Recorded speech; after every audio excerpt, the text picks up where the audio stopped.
সকাল সকাল চলে এসেছি শিয়ালদা স্টেশনে। আর ইতিমধ্যেই চলে এসেছে আমাদের ট্রেন মা তারা এক্সপ্রেস।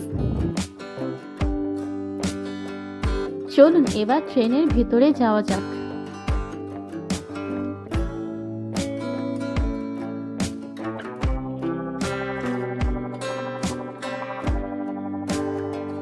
যথা স্বাভাবিক ট্রেন এখনো ফাঁকা। Hi, welcome to my channel. আজকে আমি যাচ্ছি তারাপীঠ। বসে বসে বোর ফিল করছি, এমন সময় চলে এসেছে আমার ফেভারিট দুধ চা।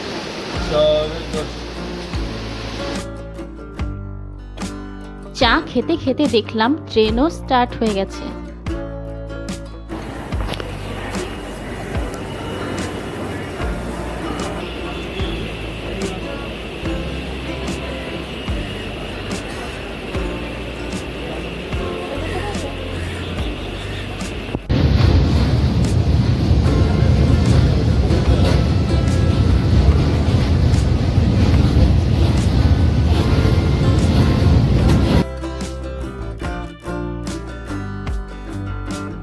ট্রেন ব্যান্ডেল ছেড়ে কিছু দূর যাওয়ার পর আমার চোখে পড়ল একটি সুন্দর পদ্ম দিঘি। সত্যি বলতে এত সুন্দর আর বড় পদ্ম দিঘি আমি আগে কখনো দেখিনি। এরপর ট্রেনে পরপর কয়েকজন বাউল গায়ক উঠলেন, তাদের মধ্যে একজনকে আপনারা এখন দেখতে পাচ্ছেন।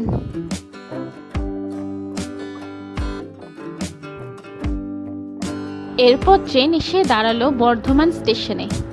আর দেখলাম একজন মিহিদানা বিক্রি করতে এসেছে। যেহেতু আমারও ভীষণ খিদে পেয়েছিল, তাই আর ওয়েট না করে কিনে নিলাম এক প্যাকেট মিহিদানা।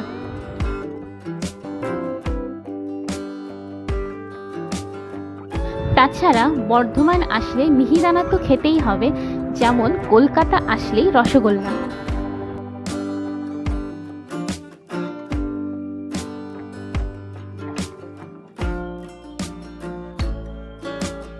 এরপর বাঁশির সুরে বেশ ভালোই সময় কাটছিল।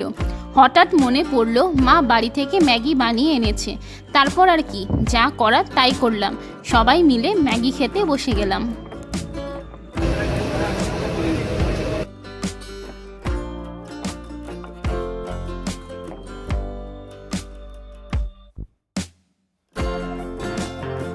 A few moments later. এরপর আমরা নেচার্স বিউটি ফিল করতে করতে ফাইনালি পৌঁছে গেলাম রামপুরহাট জংশন। দেখতে গেলে গানে বাজনায় বেশ ভালোই কেটেছে আমার ট্রেন জার্নি। এরপর এখান থেকে আমরা যাব তারাপীঠ মন্দির। আর এই তারাপীঠ মন্দিরের কাছেই রয়েছে কম দাম থেকে বেশি দাম সমস্ত রকমের হোটেল।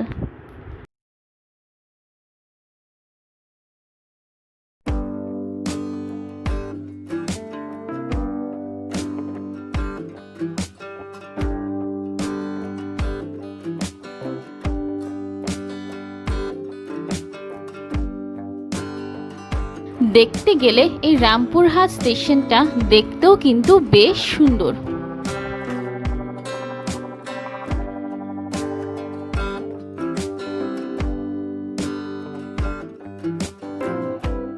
স্টেশন থেকে বেরিয়েই দেখলাম এখানে একটি ভাতের হোটেল আছে। তাছাড়াও নানা রকম ছোটোখাটো খাবারও এখানে রয়েছে। স্টেশন থেকে বেরিয়েই তারাপীঠ মন্দির যাওয়ার জন্য এখানে টোটো, অটো সব কিছুই রয়েছে। আমরা এখানে একটি অটো রিজার্ভ করে নিয়েছি। এই অটো করে আমরা হোটেলে যাব আর সেখান থেকে ফ্রেশ হয়েই বেরিয়ে পড়ব তারাপীঠ ঘুরতে।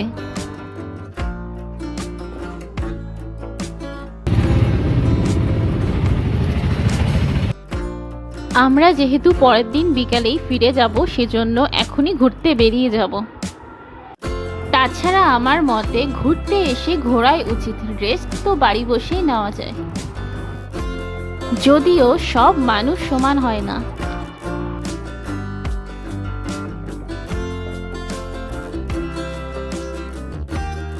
হোটেল থেকে বেরিয়ে সারাদিন তারাপীঠ ঘোরার জন্য আমরা একটি টোটো রিজার্ভ করে নিয়েছি।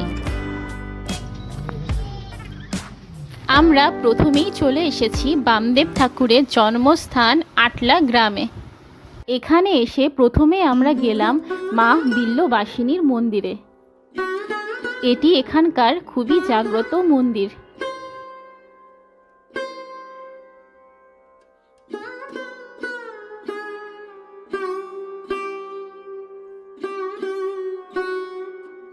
মন্দির থেকে বেরিয়েই এই লেখাটা আমাদের চোখে পড়ল, আর আমরা এখন সেদিকেই যাচ্ছি, অর্থাৎ সাধক বামা খ্যাপার আদি বাড়ির দিকে।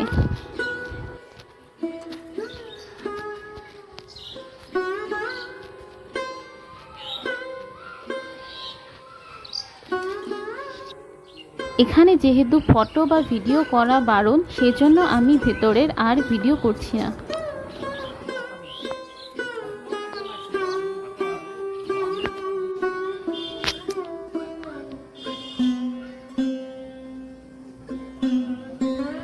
এরপর আমরা বেরিয়ে কিছু দূর এগিয়ে দেখলাম আবারও এখানে একই লেখা যে এটি বামদেব ঠাকুরের নিজের বাড়ি ও জন্মস্থান। সেই জন্য আমরা এখানেও ভেতরটা দেখতে গেলাম। এই রাস্তাতে আরও এরকম দু একটা বাড়ি রয়েছে যেটাকে বামদেব ঠাকুরের জন্মস্থান হিসাবে দাবি করা হয়েছে। এরপর এই বাড়ি থেকে বেরিয়ে একই গলি ধরে এগোলে পড়বে কালীতলা মায়ের মন্দির।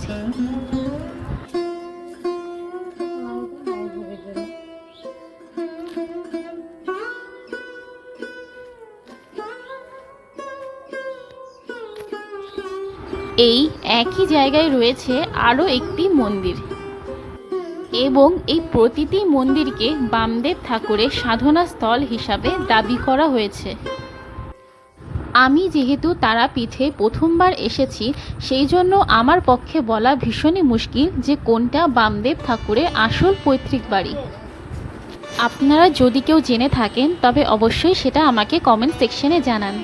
এখানে মোট কথা হলো এই আটলা গ্রামেই বামদেব ঠাকুর জন্মেছিলেন। তিনি অবিবাহিত ছিলেন। বর্তমানে তার বংশধরেরা হলেন তার ভাই রামাচরণ চ্যাটার্জির পরিবার। বর্তমানে এই জায়গাটি বামদেব ঠাকুরের বংশধরদের মধ্যে ভাগ হয়ে যায় এবং প্রত্যেকেই তাদের বাড়িকে বামদেব ঠাকুরের আদি বাড়ি হিসাবে দাবি করেন। এখন আমরা যাচ্ছি তারাপীঠের কাছে বীরচন্দ্রপুর গ্রামে। এখানে এক চক্রে নিত্যানন্দ প্রভু জন্মেছিলেন। আমরা এখন পৌঁছে গিয়েছি বীরচন্দ্রপুর গ্রামে। এটি হলো সিংহদুয়ার, আর এর ভিতরে রয়েছে দুটি মন্দির। পাশেই দেখলাম মাটির হাঁড়িতে চা হচ্ছে, আর আমরা যেহেতু একটু ক্লান্ত ছিলাম সেই জন্য চা খেয়ে তারপর বাকি জায়গাগুলো ঘুরব। তাছাড়া এখানকার মাটির হাঁড়ির চা বেশ ভালো বলে শুনেছিলাম। এখানে বলে রাখি, আমি আগেই বলেছিলাম এই জায়গায় শ্রী নিত্যানন্দ মহাপ্রভু জন্মেছিলেন। ওনার দুইজন বউ ছিলেন, বসুধা এবং জাহ্নবী। বসুধার একটি মেয়ে ছিল যার নাম ছিল গঙ্গা। জাহ্নবীর একটি ছেলে ছিল যার নাম ছিল বীরভদ্র বা বীরচন্দ্র গোস্বামী। কথিত আছে এই বীরচন্দ্রের নামেই ওনার নাম অনুযায়ী এই জায়গাটির নাম হয়েছে বীরচন্দ্রপুর। এখানে ঢোকার রাস্তায় রাধা মাধবের খুব সুন্দর একটি বিগ্রহ রয়েছে। এখন আমরা চলে এসেছি পুরীর জগন্নাথ মন্দিরের আদলে তৈরি জগন্নাথ মন্দিরে। সিংহদুয়ারে রয়েছে দুটো সিংহের মূর্তি। কথিত আছে নিত্যানন্দ মহাপ্রভুর মা পদ্মাবতী বয়সকালে যখন পুরী দর্শনের আগ্রহ প্রকাশ করেছিলেন, তখন নিত্যানন্দ মহাপ্রভু তার নয়ন দিয়ে জগন্নাথ দর্শন করিয়েছিলেন। এটি হলো সেই জগন্নাথ দেবের মন্দির। এখানে সিঁড়ির দুই পাশে নারায়ণের 10 অবতার এবং ব্রহ্মার মূর্তি রয়েছে। এছাড়াও এই মন্দিরের গায়ে ছোট ছোট অনেক মূর্তি রয়েছে, যার পিছনে অনেক পৌরাণিক কাহিনী লুকিয়ে রয়েছে। এখানে মূল মন্দিরে জগন্নাথ, বলরাম এবং সুভদ্রা দেবীর পুজো করা হয়। এছাড়াও এখানে দেবী লক্ষ্মী ও যমুনা এবং দেবী বিমলার দুটো মন্দির রয়েছে। এই মন্দিরটি প্রথমে ছোট ছিল, পরে এখানকার মহারাজ অনন্তশরণ দাস এই মন্দিরটিকে বড় করে প্রতিষ্ঠা করেন। ওড়িশা থেকে মিস্ত্রি নিয়ে এসে পুরীর মন্দিরের আদলে এই মন্দিরটি তৈরি করা হয়।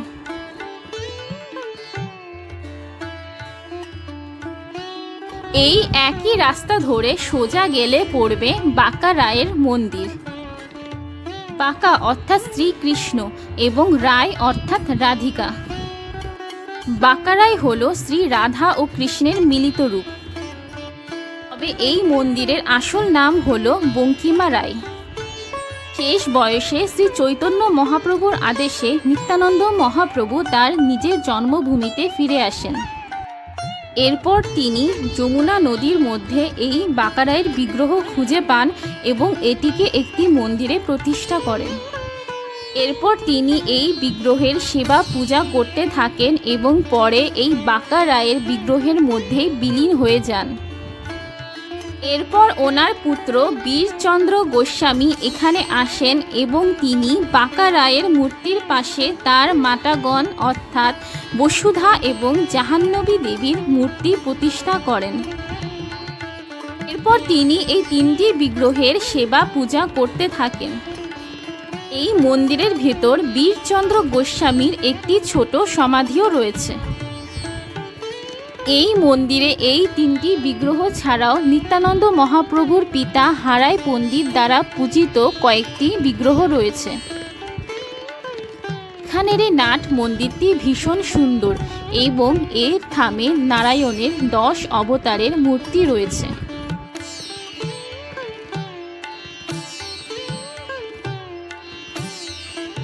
এখন আমরা এই অপূর্ব সুন্দর রাস্তা দিয়ে যাচ্ছি ইস্কন মন্দিরের দিকে।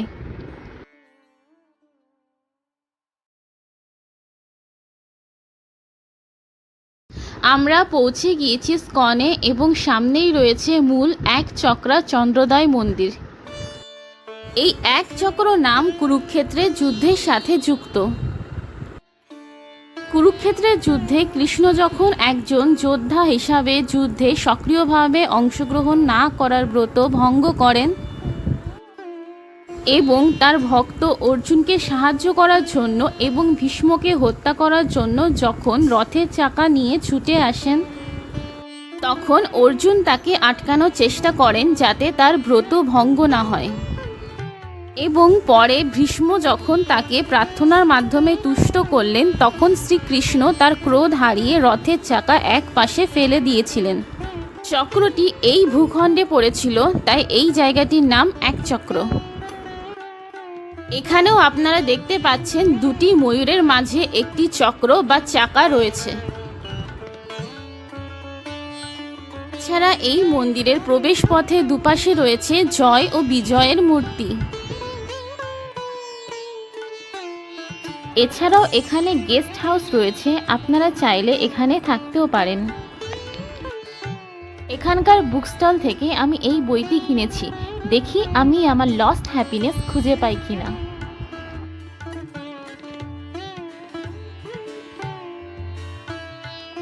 আমি এখন চলে এসেছি নিতাই বাড়ি। এটি গর্ভবাস নামেও বিখ্যাত। গৌড়ীয় বৈষ্ণব ঐতিহ্য মতে নিত্যানন্দ মহাপ্রভু ছিলেন বলরামের অবতার। তিনি ছিলেন চৈতন্য মহাপ্রভুর বন্ধু ও শিষ্য। এদেরকে প্রায়শই একসাথে গৌর নিতাই বা নিমাই নিতাই বলা হয় এবং একসাথে পুজো করা হয়। এখানে একটি কুণ্ড রয়েছে যার নাম নিতাই কুণ্ড। এই কুণ্ডের পাশে সাদা মন্দিরটি হলো ওনার জন্মস্থান। এখানে একটি অশ্বত্থ গাছ রয়েছে যার নাম বিশ্বরামতলা, সন্ন্যাসীতলা, মালাতলা। নিতাই গৃহত্যাগ করার আগে এই অশ্বত্থ গাছে হারাই পণ্ডিত এসে মালা জপ করছিলেন। এরপর নিতাই যখন প্রস্থান করতে যাচ্ছিলেন, তখন দুশ্চিন্তার কারণে পণ্ডিত তার জপ পুঁথি এখানে রেখেছিলেন। নিতাই চলে যাওয়ার বহু বছর পর এই এক চক্রে চৈতন্য মহাপ্রভু এসেছিলেন। কথিত আছে সেই সময় চৈতন্য মহাপ্রভু এই গাছের একটি ডালে ফুলের মালা রেখেছিলেন, তাই এই কারণে এই গাছটিকে মালাতলা বলা হয়।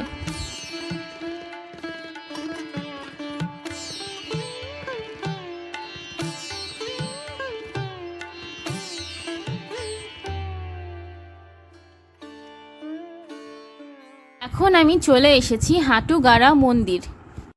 কথিত আছে নিত্যানন্দ মহাপ্রভুর মা গঙ্গা স্নান করতে চেয়েছিলেন, তাই তিনি মাকে গঙ্গা স্নান করানোর জন্য সর্বতীর্থকে আহ্বান করে এই কুণ্ডে এনেছিলেন। তাই এই কুণ্ডে সপ্তসাগর ও সপ্ত নদী বর্তমান। নিত্যানন্দ মহাপ্রভু এখানে হাঁটু গেড়ে প্রসাদ বিতরণ করতেন বলে এই জায়গাটির নাম হাটুগাড়া। এটি বাঁকারায়ের অন্তর্ধান স্থল। এখানে পুকুরের মাঝে যে মন্দিরটি রয়েছে, শোনা যায় যত বৃষ্টি হোক না কেন মন্দিরের চূড়ার একটি অংশ সবসময় জলের উপরে থাকে। আপনারা এখানে দেখতে পাচ্ছেন মন্দিরের চূড়ার একটি অংশ জলের উপরে আছে, যার উপরে হলুদ রঙের ফুল আছে। এই কুণ্ডের পবিত্র জল স্পর্শ করেই ভক্তরা মানব জন্ম ধন্য বলে মনে করেন।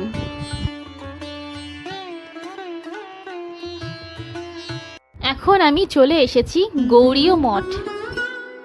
এই গৌড়ীয় মঠ 160 ফুট উচ্চতা বিশিষ্ট এবং 9টি চূড়া যুক্ত।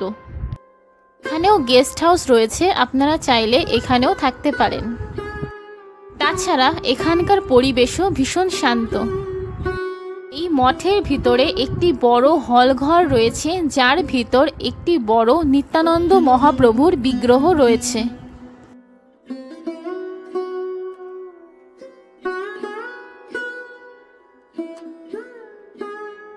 গৌড়ীয় মঠের ঠিক পাশের এই গলি দিয়ে গেলেই পড়বে পঞ্চপাণ্ডব তলা। কথিত আছে পাণ্ডবরা যখন বনে নির্বাসিত হয়েছিল তখন তারা তাদের মা কুন্তির সঙ্গে এখানে বসবাস করতেন। এখানে অসুর বকাসুর বাস করত, যাকে পরবর্তীতে ভীম বধ করেছিলেন।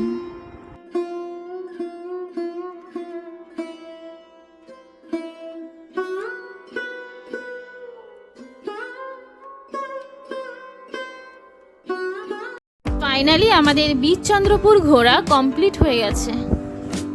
এখন প্রায় সন্ধ্যা লাগবে করছে। আমার প্রথম থেকেই প্ল্যান ছিল সন্ধ্যা আরতি শুরু হওয়ার আগেই তারাপীঠ ফিরে আসার। সন্ধ্যা আরতি দেখার জন্য আমরা ডাইরেক্ট মন্দিরের গেটের সামনেই নেমেছিলাম। আমরা এখন চলে এসেছি তারাপীঠ মন্দিরে। এখানে সন্ধ্যা আরতি দেখার জন্য বড় বড় স্ক্রিন লাগানো হয়েছে। প্রথমত ঢুকেই এখানেই বসে সন্ধ্যা আরতি দেখা যায়। আপনারা দেখতেও পাচ্ছেন এখানে অলরেডি কয়েকজন বসে আছে সন্ধ্যা আরতি দেখার জন্য।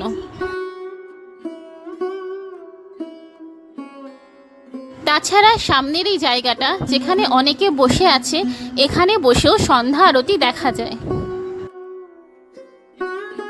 যেহেতু এত লোক একসাথে মন্দিরের ভিতরে সন্ধ্যা আরতি দেখা সম্ভব নয়, সেই জন্য এখানে বাইরে সবার জন্য সন্ধ্যা আরতি দেখার ব্যবস্থা করা হয়েছে।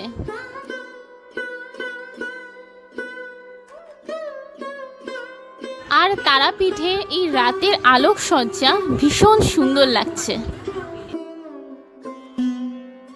এটি হলো এখানকার ভোগের টাইম, কিন্তু আমাদের ফেরার ট্রেন পরের দিন দুপুরে। সেই জন্য দুর্ভাগ্যক্রমে আমাদের ভোগের টাইমের আগেই ফিরতে হবে। আপনারা এখানে দেখতে পাচ্ছেন একটি স্ক্রিনে সন্ধ্যা আরতি দেখানো হচ্ছে।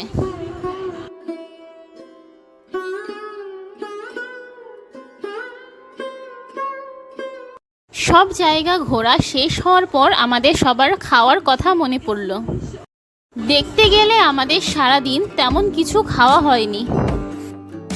তারপর আমরা এই একই রাস্তায় পেয়ে গেলাম একটি পিওর ভেজ রেস্টুরেন্ট। তাই আর ওয়েট না করে চলে গেলাম রেস্টুরেন্টের ভেতরে। আমরা যখন যাই তখন রেস্টুরেন্ট সবে ওপেন হচ্ছে, তাই আমাদের কিছুক্ষণ ওয়েট করতে হচ্ছে। তবে রেস্টুরেন্টটা দেখে বেশ পরিষ্কার পরিচ্ছন্ন আর ভালো বলে মনে হচ্ছে। ফাইনালি চলে এসেছে আমাদের ডিনার। এখানে ভাতের সাথে দিয়েছে আলু পোস্ত, ডাল, সয়াবিনের তরকারি আর কিছু ভাজা। খাবারগুলো সিম্পলের মধ্যে বেশ ভালো।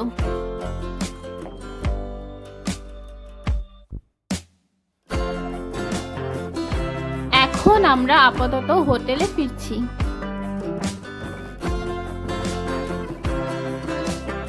ভোরবেলা স্নান করে রেডি হয়ে আমরা এখন যাচ্ছি পুজো দিতে।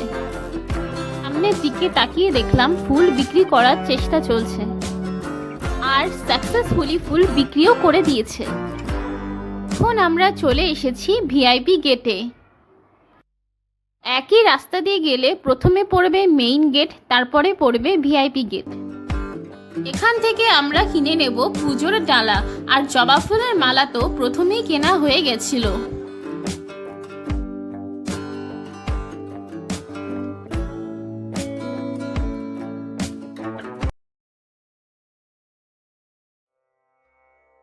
আমরা এখন ভিআইপি গেট দিয়ে মন্দিরের ভেতরে যাচ্ছি।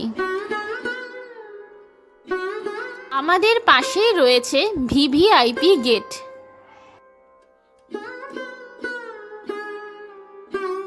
ফাইনালি আমরা তারাপীঠ মন্দিরের ভেতরে চলে এসেছি। এটি হলো চন্দ্রচূড় ভৈরব মন্দির। জয়দত্ত সওদাগর জঙ্গলের মধ্যে শ্বেত শিমুল গাছের নিচে মা তারার শিলা বিগ্রহের কাছেই পেয়েছিলেন চন্দ্রচূড় শিবের মূর্তি। এখানে আরও কয়েকটি মন্দির রয়েছে, যেমন শ্রী শ্রী গণেশ ও হনুমান মন্দির, শ্রী শ্রী বিষ্ণু ও ষষ্ঠী মাতার মন্দির এবং বামদেব ঠাকুরের মন্দির। তারাপীঠের বর্তমান মন্দির মল্লারপুরের জমিদার স্থাপন করলেও তারাপীঠের সূচনা হয়েছিল জয়দত্ত সওদাগরের সময় থেকে। তারাপীঠ একটি মহাশক্তির কেন্দ্র। এখানে রয়েছে অতি প্রাচীন দেবী শিলা মা উগ্রতারা। তন্ত্রে এই তারাকে বলা হয়েছে দ্বিতীয় মহাবিদ্যা।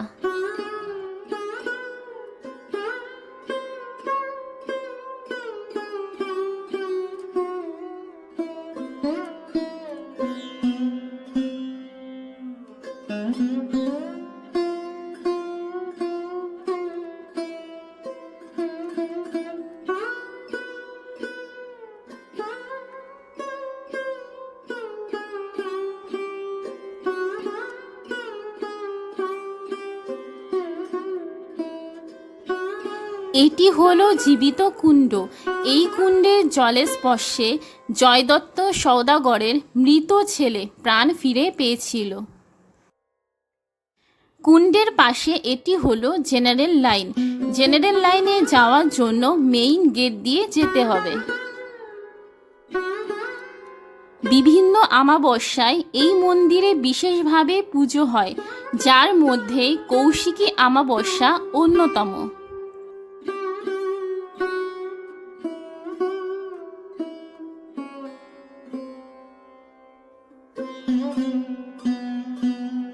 এখানে বলে রাখি, পুজোর পর কিছু দান করা ভালো।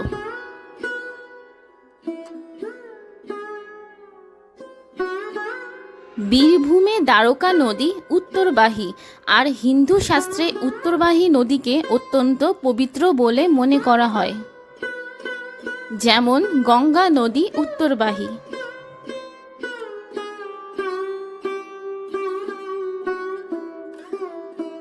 এখন আমি চলে এসেছি বামাখ্যাপার সমাধি মন্দিরে।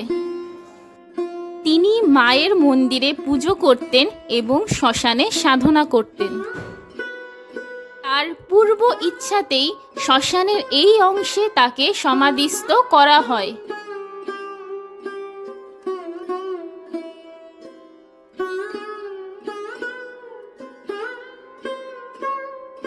এটি হলো বামাখ্যাপার সমাধি মন্দির।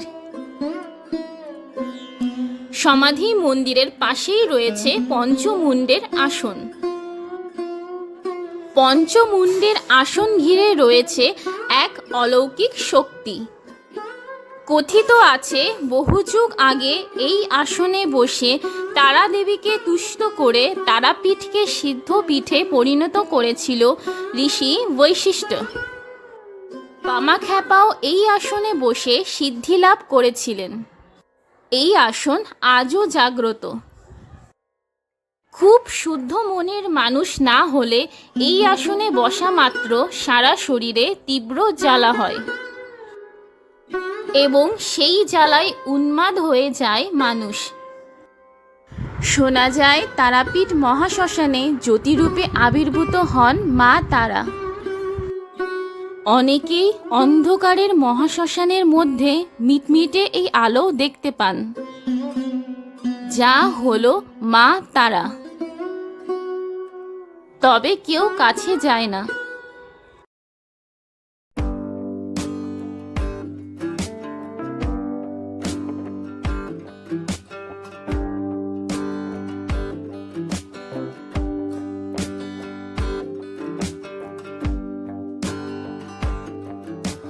পুজোর পর এখন আমরা চলে এসেছি সকালের ব্রেকফাস্টের জন্য।